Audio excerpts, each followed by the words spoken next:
Halina't pagsaluhan natin dakilang pag-ibig ng Diyos na ngayon tayo natitipon sa banal na misa. Simulan natin sa ngalan ng Ama at ng Anak at ng Espiritu Santo. Amen. Ang pagpapala ng ating Panginoon Kristo, ang pag-ibig ng Diyos Ama at ang pakikipagkaisa ng Espiritu Santo naway sumainyong lahat. At sumainyo rin. Napakahalaga ng buhay, lalong-lalo na kung ating puso't kalooban ay nakaugnay sa lahat ng ating mga gawain, sa lahat ng ating mga salita at mithiin sa buhay.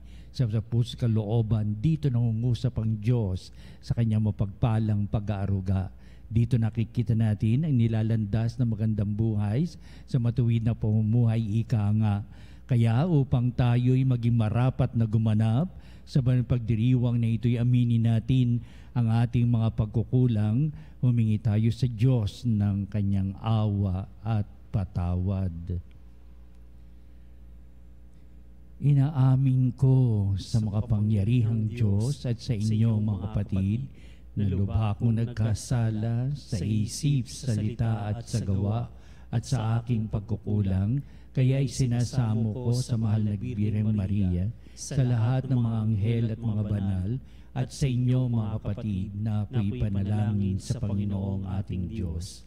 Kaawan tayo ng makapangyarihang Diyos, patawarin tayo sa ating mga kasalanan at patnubayan tayo sa buhay na walang hanggan. Amen. Panginoon, kaawaan mo kami. Panginoon, kaawaan mo kami. Kristo, kaawaan mo kami. Kristo, kaawaan mo kami. Panginoon, kaawaan mo kami. Panginoon, kaawaan mo kami. Ginugunita natin San Pedro Bautista, San Pablo Miki, at ang mga kasamang sila naging mga martir. Manalangin tayo. Ama naming makapangyarihan, ikaw ay pinagmulan ng matapat na paninindigan ng mga banal, ang mga martir na sina San Pedro Bautista, San Pablo Miki at mga kasama ay minarapat mong tawagin upang mabuhay sa iyong piling. Matapos danasin ang krus ng pagtitiis sa kamay ng mga taga-usig, bunga ng kanilang pagdalangin para sa amin, mapangatawanan nawa namin hanggang kamatayan ang pananampalatayang aming pinanghahawakan sa pamamagitan ni Jesucristo kasama ng Espiritu Santo magpasawalang hanggan. Amen. Pagbasa mula sa unang aklat ng mga hari. Noong mga araw na iyon, tumindig si Solomon sa harap ng dambana ng Panginoon. Itinaas niya ang mga kamay at nanalangin ng ganito: Panginoong Diyos ng Israel, sa langit at sa lupay, walang ibang Diyos na tulad ninyo.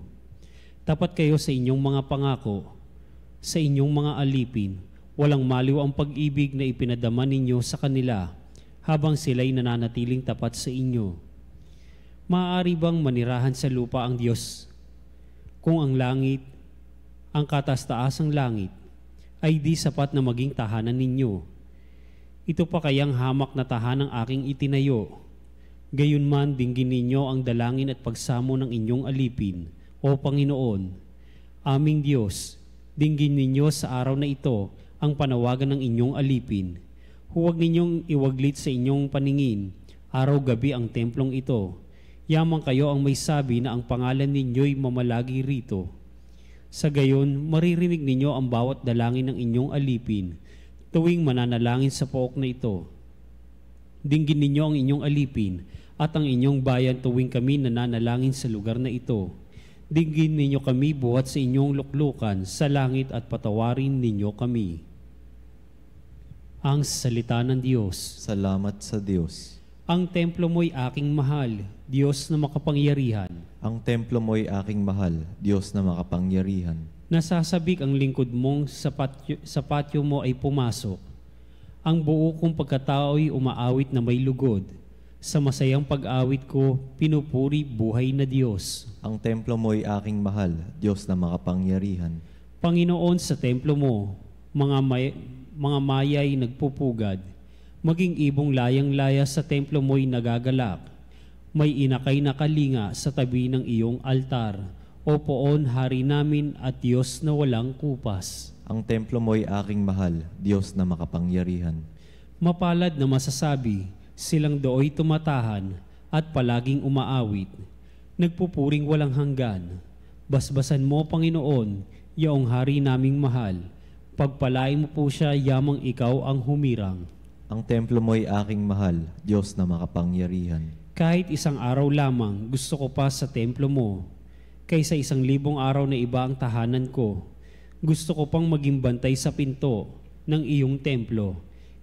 Kaysa ako'y mapasama sa masasamang mga tao. Ang templo mo'y aking mahal, Diyos na makapangyarihan.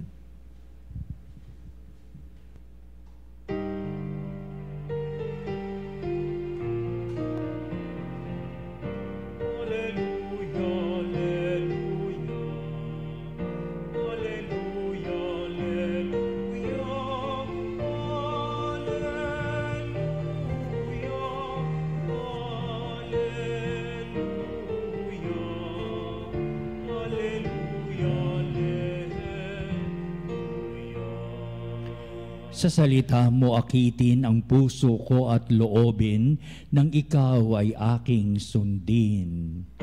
Alleluia, Alleluia, Alleluia, Alleluia, Alleluia, Alleluia, Alleluia, Alleluia. Sumainyo ang Panginoon At sumainyo. ang pagpapahayag sa Ebanghelyo ayon kay San Marcos. Papuri sa iyo, Panginoon. Noong panahon yon, may mga pariseyo at ilang eskribang galing sa Jerusalem at lumapit kay Jesus. Nakita nila na ang ilan sa mga alagad ni Jesus ay kumain ng hindi muna naguhugas ng kamay sa paraang naaayon sa turong minana nila. Ang mga Hudyo, lalo na ang mga pariseyo, ay hindi kumakain hanggat hindi nakapaghuhugas ng kamay ayon sa mga turong minana nila sa kanilang mga ninuno. Hindi rin sila kumakain ng anumang galing sa palengke na hindi muna ito hinuhugasan. At marami pang ibang minanang turo ang kanilang sinusunod tulad ng tanging paraan ng paghuhugas ng mga inuman, ng mga saro, ng mga sisidlang tanso at mga higaan. Kaya tinanong si Jesus ng mga pariseyo at mga eskriba, bakit hindi sumusunod ang mga alagad mo sa mga turo ng ating mga ninuno? Kumain sila na hindi man lamang naghugas ng kamay ayon sa paraang iniutos. Sinagot sila ni Jesus, tama ang hula ni Isaias tungkol sa inyo. Mapagpaimbabaw nga kayo gaya ng kanyang sinulat. Paggalang na handog sa akin ng bayan ko'y paimbabaw lamang, sapagat sa bibig at hindi sa puso ito bumubukal. Pagpurit, pagsamba, ginagawa nila'y walang kabuluhan. Ang utos ng tao ay tinuturong utos ng may kapal. Niwawalang kahulugan nga ninyo ang utos ng Diyos at ang sinusunod ninyo ay ang turo ng tao. Sinabi pa ni Jesus, kay husay ng paraan ninyo na pagpapawalang bisa sa utos ng Diyos, masunod lamang ninyo ang mga turong minana ninyo. Tulad nito, inuutos ni Moises, igalang mo ang iyong ama at ina, at ang magsalita ng masama sa kanyang ama o ina ay dapat mamatay. Ngunit itinuturo ninyo kapag sinabi na isang tao sa kanyang ama o ina, ang anumang maitutulong ko sa inyo ay korban, alalong bagay, inihahain ko ito sa Diyos. Hindi na ninyo siya pinahintulutang tumulong sa kanyang ama o ina. Sa ganitong paraain, niwawalang kabulungan ninyo ang salita ng Diyos sa pamamagitan ng turong minana ninyo. At marami pang bagay na tulad nito ang ginagawa ninyo.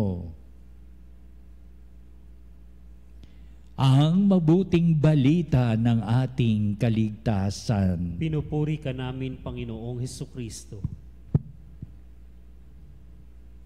Mahaba at talagang punong-puno na at siksik na kahulugan ito ating mabuting balita at length. Kaya na ibig sabihin ay talagang napakaraming iniaaral ang ating Panginoong Jesucristo sa kanyang kapanahunan, mandi ang mga aral na ito'y nananatili hanggang sa kasalukuyan, hanggang sa wakas ng panahon.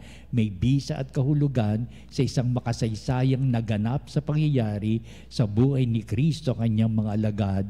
Kaya dito natin hahanguin ang kanyang mga aral at dito natin pagninilayan sapagkat yan din ang bakag nangyayari sa ating buhay pananampalataya. Baka yan din ang mga kaganapan natin sa buhay na ito. Kaya ang aral ni Kristo ay gayon na lamang hanggang sa kasalukuyan. Ito ibig sabihin si Kristo noon, si Kristo ngayon, si Kristo bukas. Kaya sasabihin natin, kanyang mga aral, may bisa at kahulugan hanggang sa wakas ng panahon. Alam mo yung mga Hudyo sa kanilang mga minanang turon, mga natagurian nating customs and traditions nila, taga meron silang ritual ng paghuhugas. Di ba lumaki tayo, sabi ng mga nanay, tatay na hugas ka muna ng kamay bago kumain. Nagugas naman tayo ng kamay ng magsasabon at tagababanlawan. Talagang malinis sa tayo, dudulog sa hapag. Hindi yun ang ibig sabihin nila eh. Meron silang pamamaraan, meron silang ritual, meron silang kinagis na nilang seremonyas para sa paghuhugas ng kamay at sa ilang mga tradisyong minana sa kanilang mga ninuno. Alam naman natin kung anong tradisyon na ito. These are all handed down from generations to generation. Ikaw ngayon ay pinalaki tayo ng ating mga ninuno sa ganitong mga tradisyon natin. Tayo bagang mga Pilipino at ang matradisyong iyan ay hindi maiaalis sa atin na ito nabibigyan ng sermon ng ating mga ninuno. Kapag hindi tayo sumusunod sa mga tradisyong itong minana natin sa ating mga magulang, minsan naman nawawala na ito at hindi na nila pinakikialaman eh. May tradisyon tayong po at opo, minsan nawawala na ito sa mga anak na wala na silang paggalang, na hindi na ito itinutuwid, pero sapagkat mayroong itong mas malalim na kahulugan na sinasabi sa ating Panginoong Oo nga, pwede natin pangaralan na ating mga anak. Ano ba? Wala na kayong galang. Magpo at opo po kayo. Di ba? Sa ating mga anak o sa ating mga apo. Pero higit pa doon ang tinitignan ngayon sa ating kapanahunan at sasabihin natin, binabalikan lang natin kung ano yung mga payo ni Kristo noong may 2,000 taon na ang nakalilipas sa pamamagitan ng mga kinamihasnan o kinagisnan nilang mga tradisyon ng kanilang pagiging mga Hudyo. Tulad ng nilalaman natin mabuting balita, di ba, pagluhugas ng kamay o kaya ay paghuhugas ng mga binamili sa palengke o galing sa palengke. Siyempre hugasan naman yun, marumi nga yun eh. Hindi iyon. Meron silang pamamaraan, meron silang ritual, seremonyas na dapat nilang ganapin kung paano sila maghuhugas ng kanyang kamay, paano sila maghuhugas na galing sila sa palengke at iba pang sinasabi dito tungkol sa pamamaraan ng paghuhugas ng mga inuman, ng mga saro, ng mga sisidlang tanso at kanilang mahigaan, di ba? These are all the practices of the Jews. Tayo din may ganyan, di po ba? Ang putos na ating Panginoong winawalang halaga, winawalang bisa natin ang tungkol naman sa Diyos. Oo nga, sabihin niya, tungkol din sa Diyos yan, yung mga practices na yan. Pero ang sinasabi, ang 10 utos ng Diyos sa kanyang kapanahunan at baka ito din ang misyon ni Kristo para sabihin sa atin, napakagaling naman ninyo in terms of traditions, in terms of these things to be done, and yet you are forgetting the core of our value na may kinalaman sa pagsunod sa 10 utos ng Diyos hanggang sa kasalukuyan. Meron pa rin 10 utos ng Diyos na hindi mawala. Noon pa yon sa panahon ng ating mga kanununuan. Panahon pa ng mga Hudyong minana natin ang ganitong buhay pananampalataya. Kaya sasabihin natin Kristo, manding hanggang sa kasalukuyan din ba, diyan tayo nagkakamali? Alam pa niyo, ang ating mabuting balita ay may kinalaman sa pagpapamulat sa mga Pariseyo at Iskriba, sapagkat pinapahayag ni Kristo, kayo mapagbalat kayo, mapagkunwari, kayong panglabas na kaanyo lamang ang inyong tinitignan at hindi ang loob mula sa puso. Di ba mabuting balita ito ay talagang atake ng ating Kristo sa mga Pariseyo at sa mga Iskriba. Wala na ngayon, di ito yung ating may ganitong sinusunod natin. Pero meron tayong Pharisaic attitude. Meron tayong ganitong mga attitude na baka tayo ay mapagpaimbabaw, mapagkunwari, maganda sa labas, pero bulok naman ang ating puso't kalooban. Iyan ang pinitidignan sa atin na ating Kristo. Una, be sincere enough to see what is inside of your heart. Nasimula sa puso. At nariyan ba ang talagang masamang binabalak sa paggawa ng kabuktutan at kasamaang paglabag sa kautusan ng Diyos? Yan, manggagaling sa puso yan.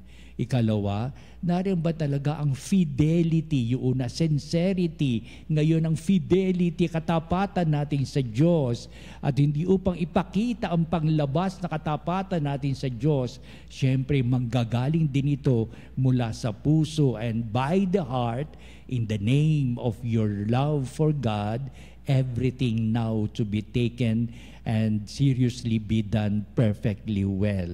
Sinseridad, fidelity, at napakahalaga ng pangatlo, pangating mga panalangin. Yan ba mga panalangin natin ay pakitang tao lamang o panalangin talagang hinuhubog natin ating sarili sa tamang landas ng buhay pananampalataya at matuwid na pamumuhay? Sa panalangin, nagkakaroon ng pagbabago ng masamang pag-uugali ng mga tao. Sa panalangin, nababago ang pananaw ng mga tao, hindi siya nagiging judgmental, kung hindi malawak ang kanyang pangunawa sa tao at sa mga nagaganap na pangyayari sa kanilang kapwa.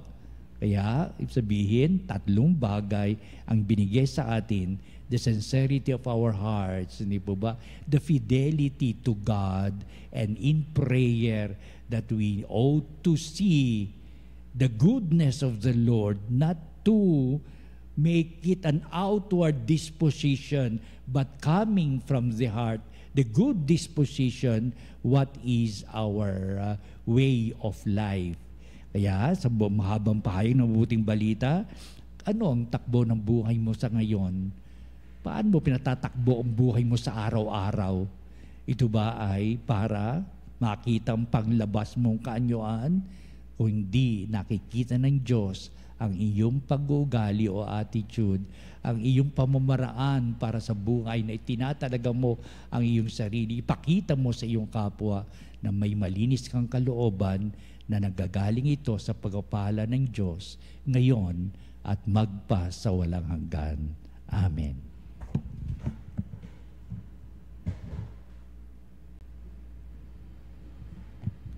Halina mga kapanalig at manawagan tayo sa Diyos at ng ating mga kahilingan na naway buong puso nating ipapahayag ang lahat ng pagsunod natin sa Diyos sa batas at sa lahat ng ating pagpapahalaga sa matuwid na pamumuhay na hindi ang pakitang tao lamang Kaya ang ating po itutugon sa ating pong panalangin. Panginoon, dinggin mo ang aming panalangin. Panginoon, dinggin mo ang aming panalangin.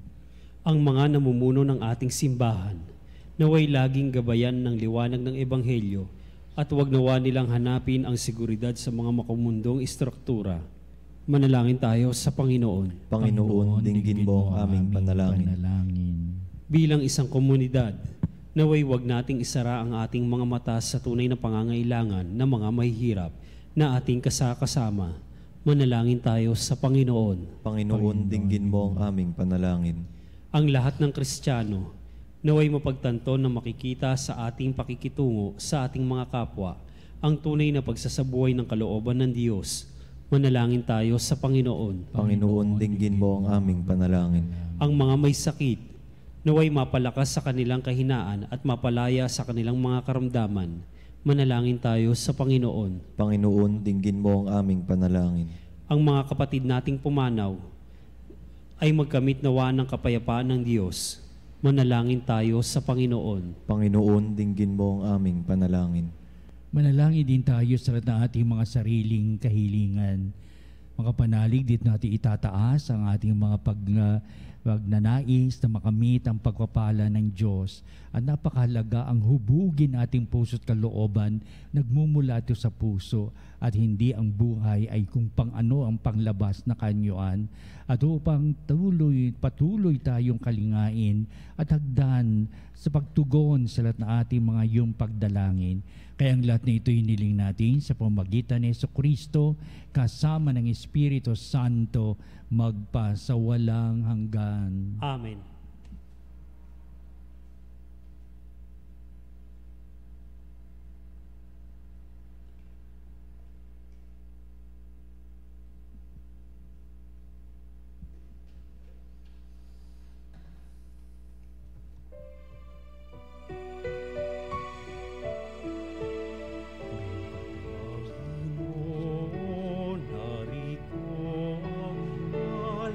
Sa iyo, nagmula sa iyong bayan, masayang nagsala.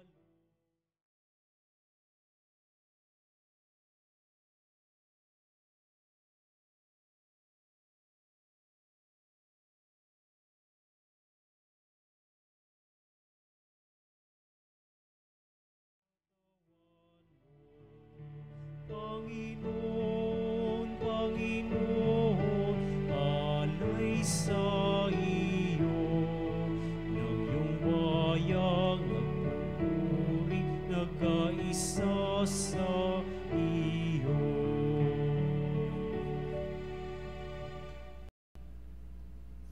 Manalangin kayo mga kapatid, upang itong ating paghahain ay maging kalugod-lugod sa Diyos Amang makapangyarihan. Tanggapin nawa ng Panginoon itong paghahain sa iyong mga kamay, sa kapurihan niya at karangalan sa ating kapakinabangan at sa buong sambayanan niyang Ama banal. naming lumikha, pakabanalin mo at basbasan ang mga alay na nakahanda upang paalabin nito ang aming diwa sa ningas ng pag-ibig mo na nagdulot ng tagumpay sa pagpapasakit ni San Pedro Bautista, San Pablo Miki at mga kasama sa pamamagitan ni Jesucristo kasama ng Espiritu Santo magpasawalang hanggan. Amen. Sumainyo ang Panginoon. At sumainyo rin. Itaas sa Diyos sa inyong puso at diwa. Itinaas na namin sa Panginoon. Pasalamatan natin ang Panginoong ating Diyos. Marapat na siya'y pasalamatan. Ama naming makapangyarihan, tuning ang marapat na ikaw ay aming pasalamatan.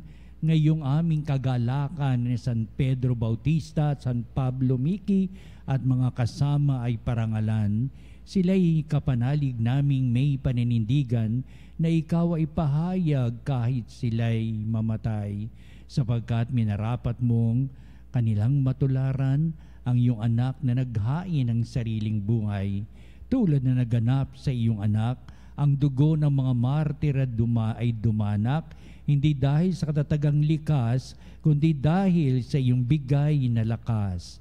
Kaya kaisa ng mga anghel nang sisiawit ng papuri sa iwalang humpay sa kalangitan, kami nagbubunyi sa iyong kadakilaan.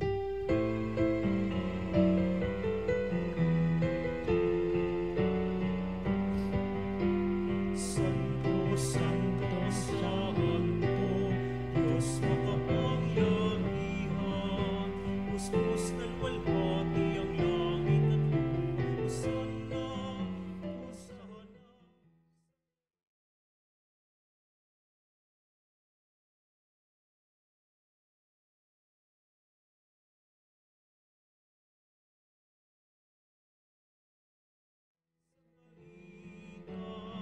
Hosana, Hosana. Hosana, Hosana sa kaitaasan.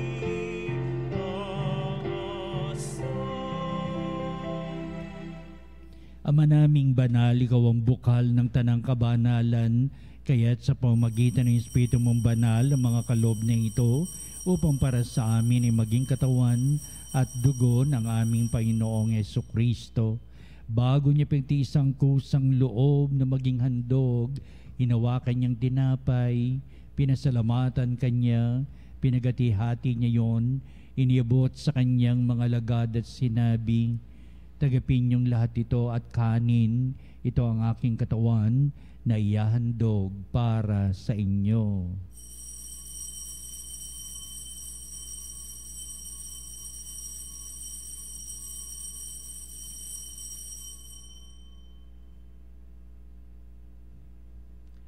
Gayun din naman, pagkatapos ng hapunan, hinawakan niyang kalis, muli kanyang pinasalamatan, inibot niya ang kalis sa kanyang mga lagad at sinabi, "Tagapin niyong lahat ito at inumin, ito ang kalis ng aking dugo, ng bago at walang hanggang tipan, ang aking dugo na bubuhos para sa inyo at para sa lahat sa ikapagpapatawad ng mga kasalanan.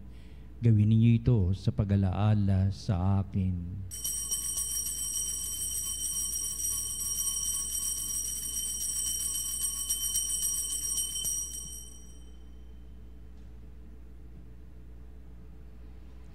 Ipagbunyi natin ang misteryo ng pananampalataya. Si Kristo ay bumitahin, sa sarili ay inihain, bilang pagkain inumin, ilasa sa lupa natin, hanggang sa siya'y dumating, hanggang sa siya'y dumating. Ang mga ginagawa namin ngayon ng pag-alaala sa pangamatay at muling pagkabuhay ni anak, kaya tiniali namin sa iyon tinapay bibigay buhay at ang kalis nakakaloob ng kaligtasan. Kaming papasalamat dahil kami minarapat na tumayo sa harap mo para maglingkod sa iyo. Sinasamo namin kami magsalo-salo sa katawan ng dugo ni Kristo ay mabuklod sa pagkakaisa sa pamamagitan ng Espiritu Santo. Ang malingapi mo yung simbahang laganap sa buong daigdig. Puspusin mo kami sa pag-ibig kaysa ni Francis, naming Santo Papa, si Onesto, naming Obispo at ng Tanang Kaparian. Alalahanin mo rin ang aming mga kapatid na nahimlay na may pag-asang sila'y muling mabubuhay, gayon din ang lahat ng mga pumanaw. Kaawaan mo sila at patuloyin sa iyong kaliwanagan. Kaawaan mo at pakindapatin kaming lahat na makasalo sa iyong buhay na walang wakas, kaisa ng mahal na Birheng Maria, Ina ng Diyos, si San Jose na kanyang dakilang kabiyak ng puso, at ang lahat ng mga apostol at ang mga banal, sina San Pedro at San Pablo, sa lahat ng mga kasama na namuhay dito sa daigdig ng kalugod-lugod sa iyo. Maipagdiwang nawa namin ang pagpupuri sa ikararangal mo sa pamamagitan ng iyong anak na aming Panginoong Hesukristo. Sa pamamagitan ni Kristo, kasama niya at sa Kanya, o Diyos amang makapangyarihan, ikaw ay pinupuri at ipinagdarangal kaisa ng Espiritu Santo magpasawalang hanggan.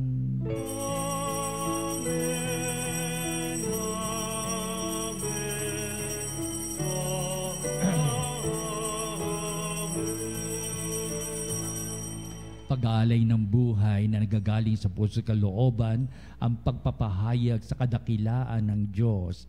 Ating ngayong awitin ang Ama namin.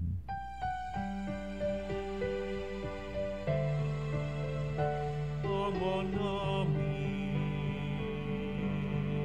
sumasalangit ka,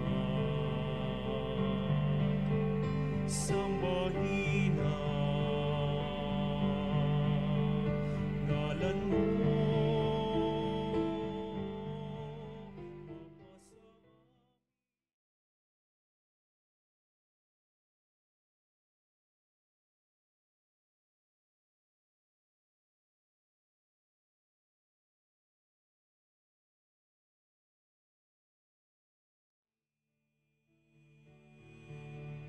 Binigyan mo kami ngayon ng aming kakanin. Sa bawat paharap at patawarin mo aming sala tulad ng aming sa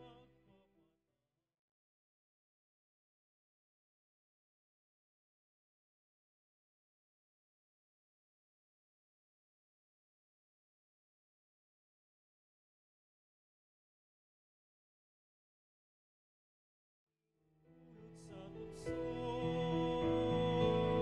at ihadya mo kami sa lahat ng masama.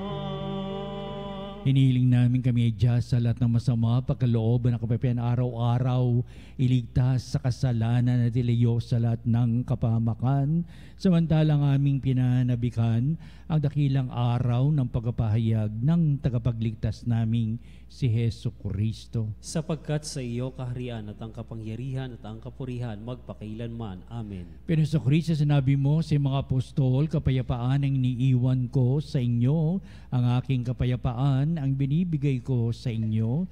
Tunghayan mo ang aming pananampalataya at huwag ang aming mga pagkakasala. Pagkalooban mo kami na kapayapaan at pagkakaisa ayon sa iyong kalooban, kasama ng Espiritu Santo, magpasawalang hanggan. Amen. Ang kapayapaan ng Panginoon ay laging sumainyo. At sumainyo. Magbatian tayo at magbigay ng kapayapaan sa isa't isa. Peace be with you. Peace be with you.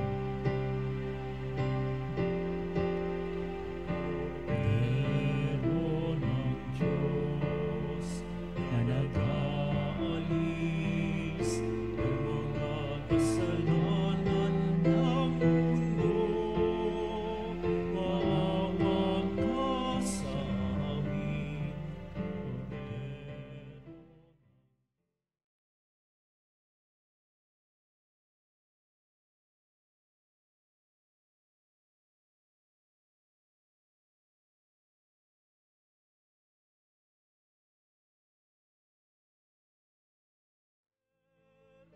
ng Diyos na nag-aalis ng mga kasalanan ng mundo, ipagkaloob po ninyo sa amin.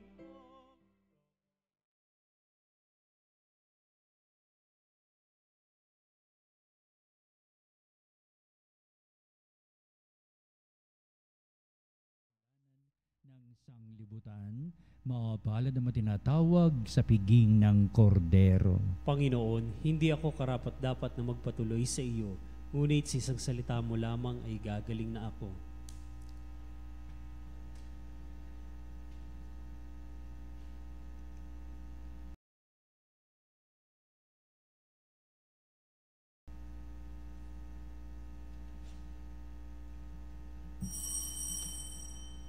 Mga kapanalig, ating dasalin ang komunyong espiritual.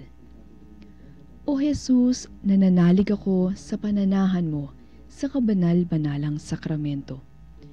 Minamahal kita higit sa lahat at hangad ka ng aking kaluluwa.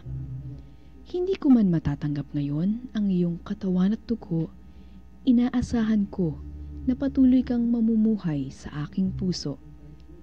Naniniwala ako na narito ka at kaisa ka ng aking buong pagkatao. Huwag mong ipahintulot na mawalay ako sa iyo. Amen. Panalangin sa Birhen ng Katotohanan. O Birhen ng Katotohanan, Ina ni Jesus, ang nagkatawang taong salita.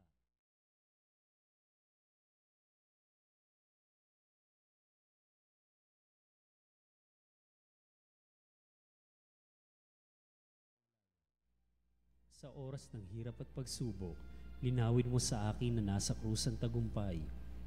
Sa aking paglalakbay, akayin mo ako sa buhay ng paglilingkod at sa buhay na ganap at kasiyasiya. Kupkupin mo ako at ang aking mga kapanalig na nakikinig, natututo at nagmamahalan. O Maria, Birhen ng Katotohanan, ipanalangin mo kami. O Jesus, ikaw ang daan, ikaw ang katotohanan at ikaw ang buhay. Iligtas mo kami. Amen. Amen. Manalangin tayo. Ama naming mapagmahal, ang tinanggap naming banal na pakikinabang ay makapagdulot nawa sa amin ng katatagan na nagkaloob ng katapatan sa paglilingkod at tagumpay sa pagtitiis ng pagsubok ng iyong mga martir na si Pedro Bautista, San Pablo Miki at kanilang mga kasama sa pamamagitan ni Jesucristo kasama ng Espiritu Santo magpasawalang hanggan. Amen. Susunod po natin ang pagtatanghal sa kabalbanalang sakramento sa ating pagtatanod, kalakip ang ating mga panalangin. Sa bandang huli, ito ang magbibindisyon sa atin bilang pagtatabos sa ating banal na gawain. Isa muna pong patalastas. Magkakaroon ng Kwaresma. Maraming po salamat.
Saluta,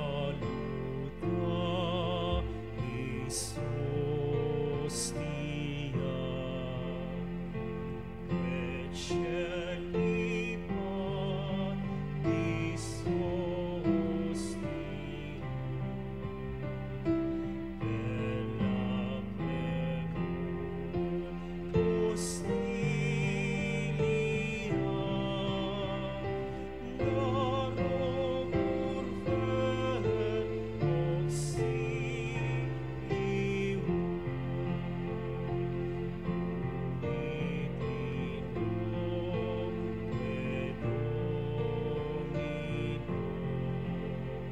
sit sempiter na gloria, bibitang sikat termino, no Christo net in patia.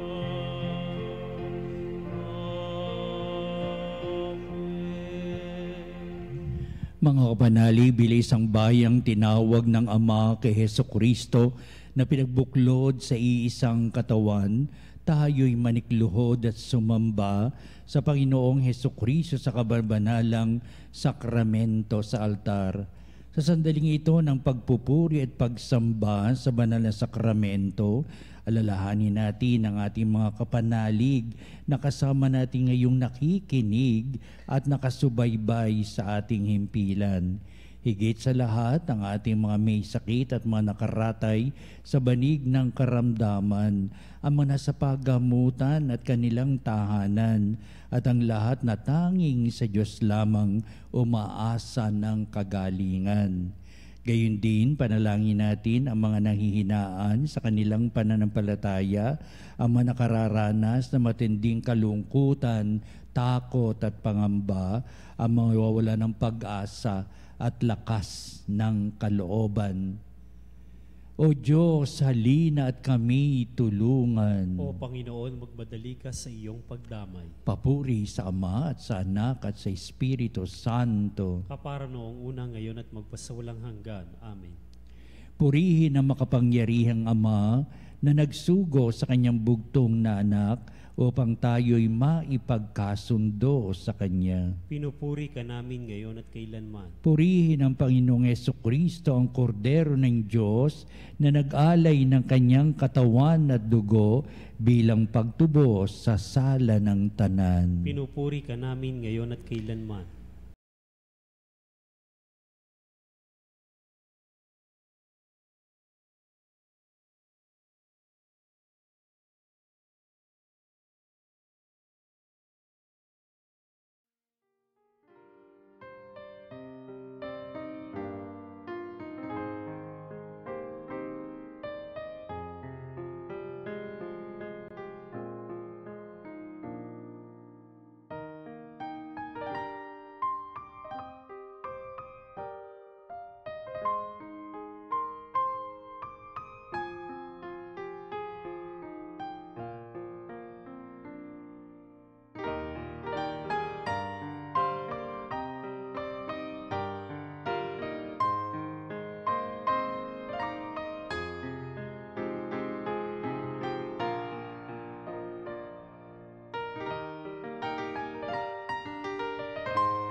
Makapangyarihang Diyos na walang hanggan, Ikaw ang aming Panginoon at butihing Ama. Sa iyong pagpapala, ipinagkaloob mo ang lakas sa aming kahinaan. Tunghay mo po na may kagandahang kalooban ang iyong mga lingkod na may sakit at karamdaman, ang manababalisa at nawawala ng pag-asa, ang manatatakot at nalulumbay, at ang may matitinding suliraning taglay at pinagdaraan ng hirap sa buhay, at ang mga nasa bingit ng kamatayan.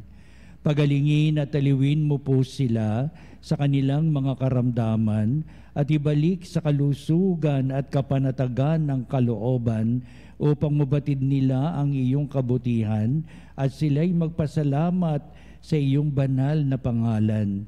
Hinihiling namin ito sa pamamagitan ni Jesucristong aming Panginoon. Amen. Panginoon, nagsusumamo kaming dalawin ang tahanang ito at alisin mula rito ang lahat na mapanirang kapangyarihan ng kaaway. Mananawa rito ang iyong mga anghel at banal upang panatilihin kami sa kapayapaan at sumaamin awang lagi ang iyong pagpapala. Hinihiling namin ito sa pamamagitan ni Kristong ating Panginoon. Amen. Gawaran nawa tayo ng makapangyarihang Diyos, ng kapanatagan ng kalooban at mapayapang buhay. Amen.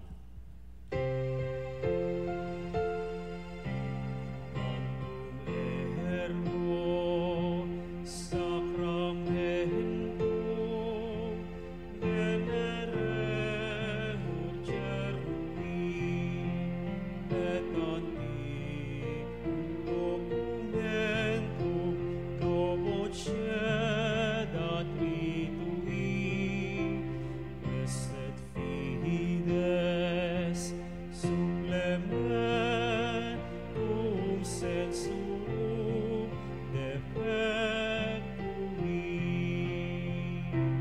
Genitori, genitoque, lauset jubilatio,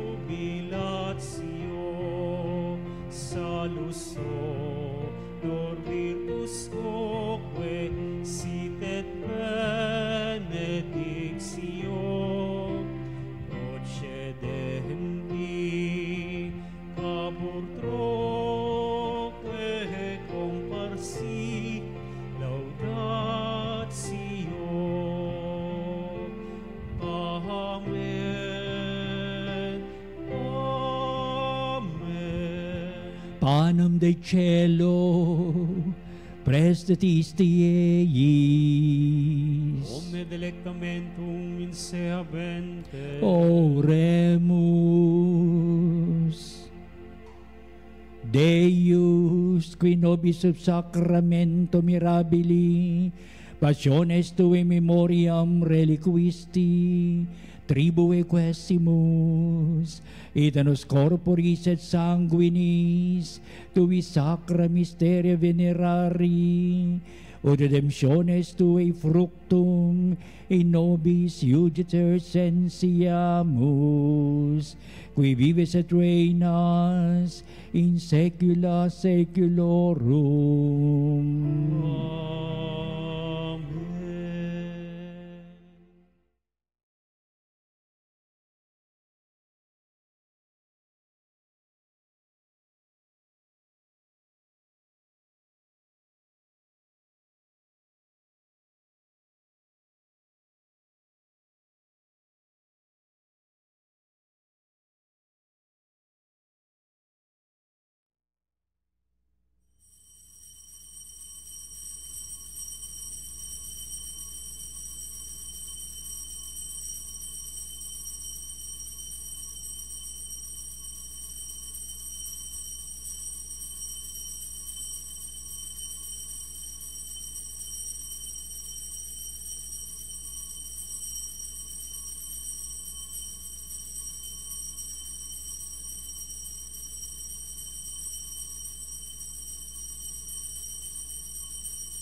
Ang banal na pagpupuri.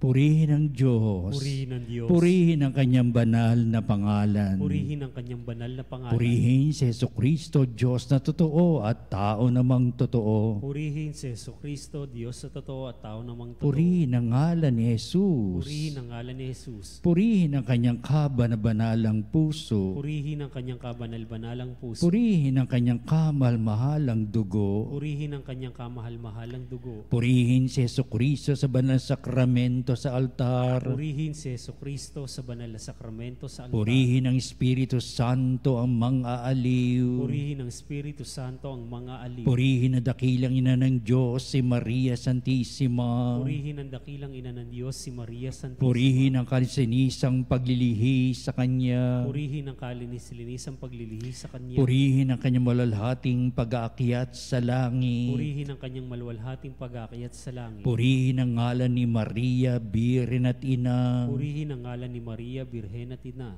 Purihin si San Jose, ang kanyang kalisinisang esposo. Purihin si San Jose, ang kanyang kalinis-linisang esposo. Purihin ang Diyos sa kanyang mga anghel at mga santo. Purihin ang Diyos sa kanyang mga anghel at mga santo.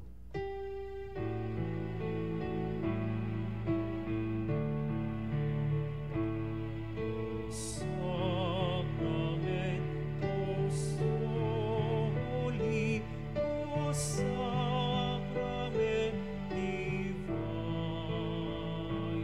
all praise and all thanksgiving be every moment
ka na